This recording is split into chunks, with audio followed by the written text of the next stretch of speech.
Tomás Rivera is climbing the fire escape of an abandoned tire warehouse in the East Line Industrial Corridor at 1:47 a.m. in rain that has been falling for 6 hours straight, holding a phone that is not his and a set of rolled engineering schematics that are most definitely not his. 6 weeks ago, Tomás Rivera was an automotive diagnostic specialist with 14 years of experience and a life that belonged entirely to him. 6 weeks ago, a woman named Elena Castro Whitfield was found dead in the back seat of a Mercedes sedan registered to Senator Walton Pierce's family trust. 6 weeks ago, police found Tomás's fingerprints on that car's diagnostic port. That was enough to charge him with murder. The only way to prove he didn't kill Elena Castro Whitfield is to prove who did. And the only way to do that is to recover a piece of technology the prosecution's forensic team somehow failed to find before the vehicle was crushed at a salvage yard 4 days after his arraignment.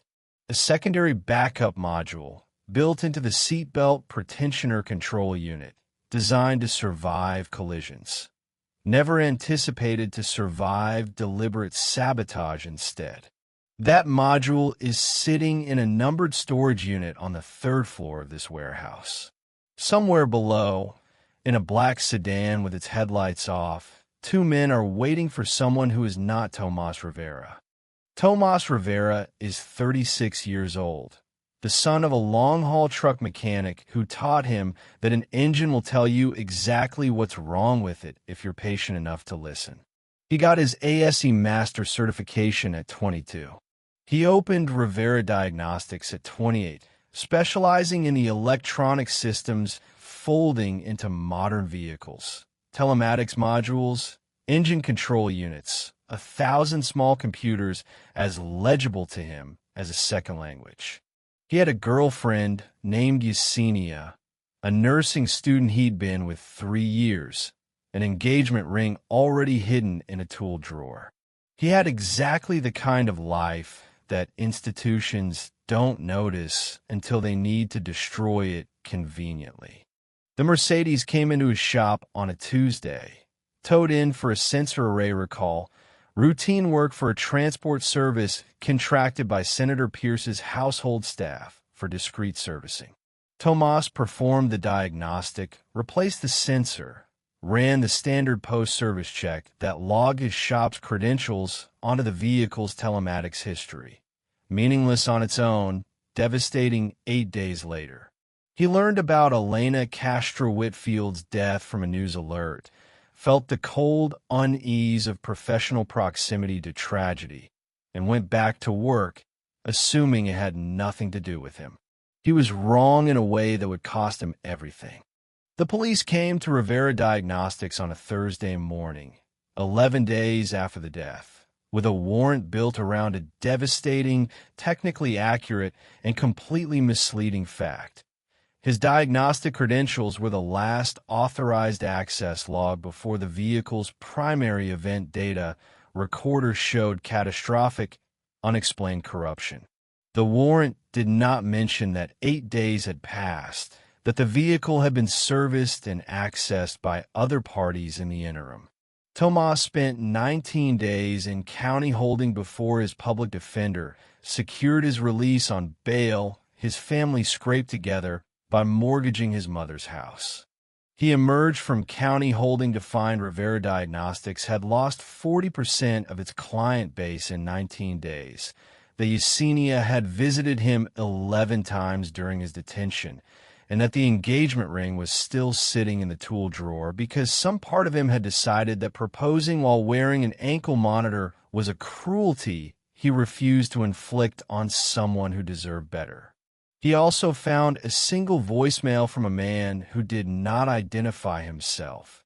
You need to understand what you're actually looking at here. This isn't about you. Call this number when you're ready to hear something you won't want to believe. Curtis Ames is 48, has driven for the Pierce family 11 years, and has spent 6 weeks in psychological siege. I need you to understand that I did not know what was going to happen that night. He says, before Tomás is asked a question. Tomás says nothing, understanding that silence is sometimes the only tool a powerless person has left. Elena Castro-Whitfield was a forensic accountant who had spent 18 months building a financial analysis connecting Senator Pierce's family trust to a pattern of public contract steering worth over $200 million. I drove her that night, Curtis says, his hands shaking against his coffee cup. I drop her at the side entrance. I was told to wait in the garage. I waited 4 hours. Then Calloway came down himself and told me the meeting had ended badly, that she'd suffered some kind of medical event, and that I needed to drive the vehicle. Not her, just the vehicle, to a secondary location where an engineer was going to address a data integrity issue. You drove a dead woman's car to be tampered with, Tomás says. I have spent 6 weeks watching you get charged with something I know for an absolute fact you didn't do, Curtis says, something in his voice breaking entirely. Curtis hands Tomás's own phone across the booth, containing a single photograph he took almost involuntarily that night of a printed engineering schematic that Petrov had left briefly unattended on a vehicle's hood.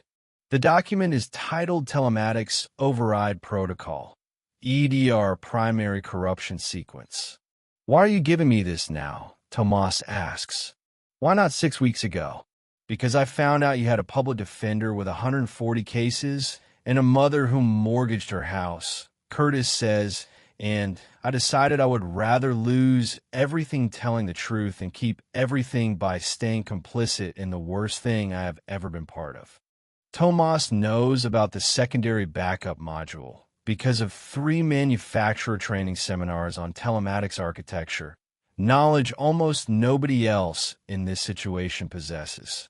If the primary EDR was deliberately corrupted, and if nobody involved knew about the secondary module, buried in obscure manufacturer documentation, then it might still contain an intact record of exactly what happened. This is the moment his case stopped being a defense and became an investigation. The problem is the secondary module is gone. The vehicle released from evidence impound under a clerical authorization nobody remembers approving, crushed at a salvage yard the same afternoon. Tomás drives to the salvage yard, where worker Otis Granger, 31 years on the job, remembers the vehicle specifically. Pulled the electronics first, always do, before the crusher. He sold the modules to a buyer who pays cash. No questions, says he collects them. I need his number, Tomás says. Otis looks at him for a long moment. Keep your $80, he says finally. I'll give you the number for free on one condition. You tell me, eventually, what this was actually about. I've never had a feeling like the one I had pulling electronics out of that car. The buyer's number leads, after 2 days of careful investigation, to a man named Andrei Petrov, a certified automotive systems engineer specializing in advanced telematics diagnostics and recovery. Exactly the kind of person Pierce's office would need to corrupt a vehicle's black box, and exactly the kind of person who would understand the modules he pulled might be worth something to a private collector. Frank Okonkwo, a retired detective working pro bono, places Petrov's real storage space at a numbered unit on the 3rd floor of an abandoned tire warehouse, condemned for 4 years, but apparently unenforced. Senator Pierce's security detail, 2 men in a black sedan with headlights off at the warehouse's loading dock, have been monitoring Petrov's movements for 4 days because Desmond Calloway, with intensifying paranoia, since Curtis Ames stopped returning his calls, ordered surveillance on everyone connected to the conspiracy's physical evidence. They are not here for Tomás. They are here for Petrov because Calloway has concluded that an engineer keeping a private collection of automotive electronics from a murder victim's crushed vehicle represents a liability that needs to be permanently resolved. The storage unit, when Tomás finds it after 20 minutes of careful searching, is a numbered metal locker surrounded by similar units on a floor that smells of rubber dust and standing rainwater. The padlock takes 4 minutes with precision tools he keeps clipped to his belt. The same patient mechanical logic he applies to a stubborn engine block, applied now to a padlock standing between him and either vindication or 14 more years not matching at all. Inside, a collection of automotive electronic modules organized with obsessive precision, labeled in neat handwriting. Vehicle make, model, year, component type. The inventory of a man whose narrow professional fascination has curdled into something closer to an actual collection. Tomás finds a Mercedes module in 11 minutes, cross-referencing schematics against Petrov's tags. A small rectangular unit that looks like unremarkable scrap, and contains, if he's correct, the single piece of evidence that could prove exactly what happened to Elena Castro-Whitfield. He is reaching for the module when he hears the elevator. The tire warehouse's freight elevator, which should not be operational in a building condemned for 4 years, groans to life somewhere below with the specific mechanical complaint of machinery after long disuse. Someone has come here specifically and recently enough to know it still works, and that someone is, based on the elevator's slow ascending groan, currently traveling toward the 3rd floor. Tomás takes the module, photographs the unit's contents fast and imperfect, closes the locker, and moves toward the stairwell at the opposite end of the building. He is on the 2nd floor landing when he hears the gunshot. A single shot from the 3rd floor behind him, then a pause that lasts just long enough for his entire body to go cold with certainty that someone has just died very close to where he was standing 90 seconds ago, followed by 2 urgent low voices. Tomás does not stop to understand what has happened. He runs. Tomás drives directly to Frank Okonkwo's house at 2:40 a.m., soaked and shaking, carrying a stolen module and a phone full of evidence. Frank calls Bernadette Cho, who calls a federal contact she has been quietly cultivating since realizing this case had outgrown a single overloaded public defender's office. FBI Special Agent Rosalind Tate arrives at Frank's kitchen table at 5:15 a.m. and reviews everything with a rapid, focused intensity of someone who has spent 11 months quietly investigating Senator Pierce's office for an unrelated pattern of contract irregularities. The secondary module's data, recovered 4 days later under federal subpoena, shows exactly what Curtis Ames described. A door sensor log showing Desmond Calloway's personal access code used to enter the garage at 9:52 p.m., 40 minutes before Curtis was told the meeting had ended badly, and a cabin audio capture recording 4 minutes and 17 seconds, including Elena Castro-Whitfield's voice, calm and precise even as the conversation grows threatening, saying, "I have copies. You should have asked that before you decided this was the solution." The charges against Tomás Rivera are formally dismissed 7 weeks later, in a hearing Bernadette Cho describes as the fastest dismissal she has seen in 11 years of practice. Desmond Calloway is indicted on conspiracy to commit murder, obstruction of justice, and 7 counts of public corruption. Curtis Ames testifies as a cooperating witness. The grand jury investigation into Senator Pierce's contract steering scheme continues, expanded now with federal resources and undeniable physical evidence.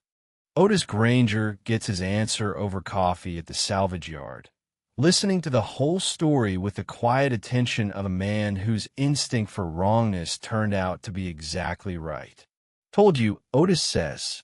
"Something wrong with that whole transaction. You gonna fix cars again?" Tomás thinks about this slowly. Yeah, he says, I'm thinking about specializing differently, though. Forensic automotive diagnostics. Good use of a bad education, Otis says. He proposes to Yesenia 3 weeks later on a Tuesday evening in the shop, surrounded by the smell of motor oil and fluorescent work light, the ring finally out of the tool drawer. She says yes before he finishes the sentence. The same person who visited him 11 times in county, holding with a steadiness that terrified him at the time and that he understands now as the specific quiet courage of someone who decided, before he ever had to ask her, that she was not going anywhere. He thinks about the specific, almost unbearable randomness of how close everything came to going differently. What he chooses to take from this instead is the recognition that competence, patience, and a stubborn refusal to stop paying attention sometimes matters more than every institutional advantage arrayed against you. Not because the system is fair, but because it occasionally fails to anticipate the specific, narrow expertise of the people it decided don't matter enough to watch closely. He goes back to work. There are cars to fix. There is always enough work to keep a patient man's hands busy while the rest of his life catches up to where it's supposed to be.